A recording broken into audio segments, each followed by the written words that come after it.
Today I'm going to narrate a short story on the topic The Woman and Her RottenTummy. Far away in a small village stood an old two-storied house built with stones and beaten mud. It had its rickety wooden stairs outside, creaking wooden floors and a soot painted inside. It looked haunted but had withstood all sorts of weather for 3 generations. Inside that house lived a woman all by herself. Be it under the hot, scorching sun or cold, shivering raindrops, be it in the dark covers of night or under bright sunshine, the woman had to slog all alone. Be it joyful sunny occasions or sorrowful days, be it the time of festivity or days of hardship, she was all by herself. During the spring, listening to the twittering birds, she would cast a sad look at the brimming life and pour out, "Oh, how I wish I could listen to small children of my own giggling and laughing, instead of having to listen to these birds' song every spring." During the winter, sitting near the warm hearth watching the frosty winter pass by all alone, she would say to herself, "Oh, if only I had my aged parents with me to share a sip of warm air around this hearth."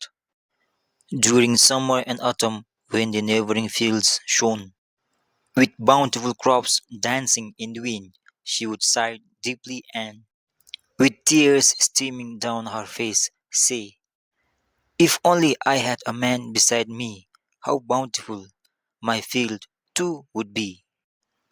One night, as she lay in her bed, staring blindly at the soot blackened beams, she wondered, "Why do I slog so hard?" A piece of thin feathery soot broke loose from a dark beam and came floating down towards her face. She rubbed her eyes and itched the soot in the corners of her watery eyes. "Parents, I lost both. Men never courted me, and children I have none." Her thoughts trailed with a note of sadness. "Then why do I work so hard? For whom do I need to work so hard?" Wondering aloud with self pity stomping on her whole body, she tossed and turned in her cold bed. As she turned, she unintentionally gave a pat at her stomach.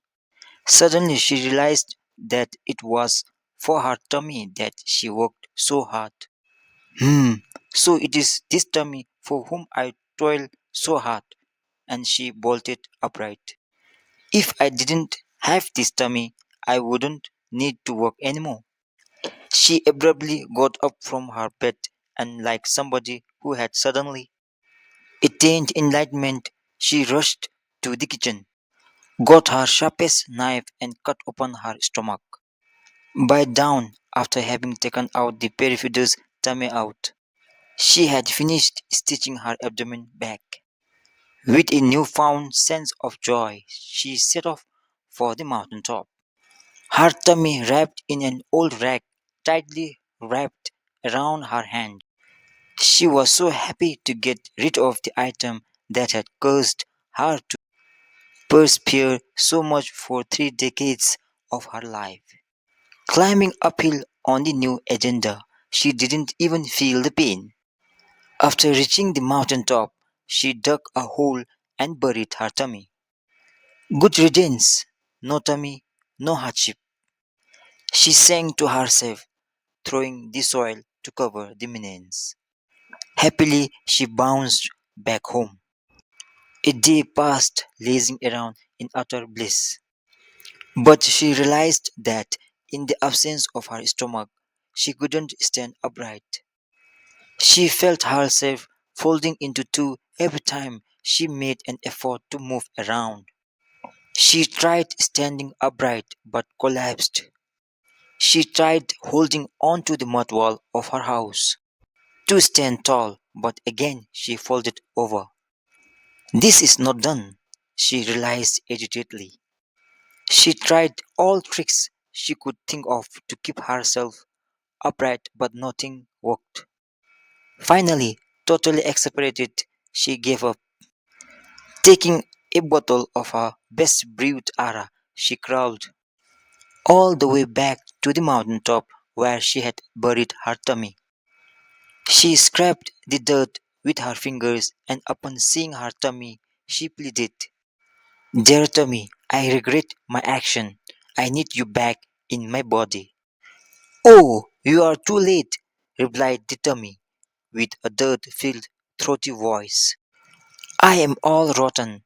You would not want me inside your body now." Rumors rose, tears brimmed in her eyes. "You are too late," the tummy said again. "Not to worry, I will put you back, rotten or not," said the woman with full conviction. Saying so, she lifted the tummy tenderly and wiped it clean with the rag she had carried it earlier. Gently picking it up, she tucked it back in its place in her body. Using utmost care, stitched it in securely.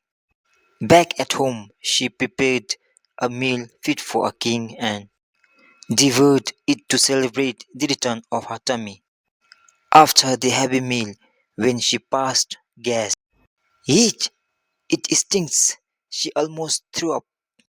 "I told you so," her tummy replied from inside. So she returned home with the rotten tummy and lived her life as she did before. The only big difference was whenever she passed gas, it had an unbearable stench to it. It is said that owing to the rotten tummy, our fart stinks even to this day.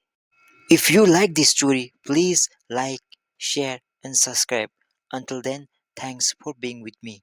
Thank you.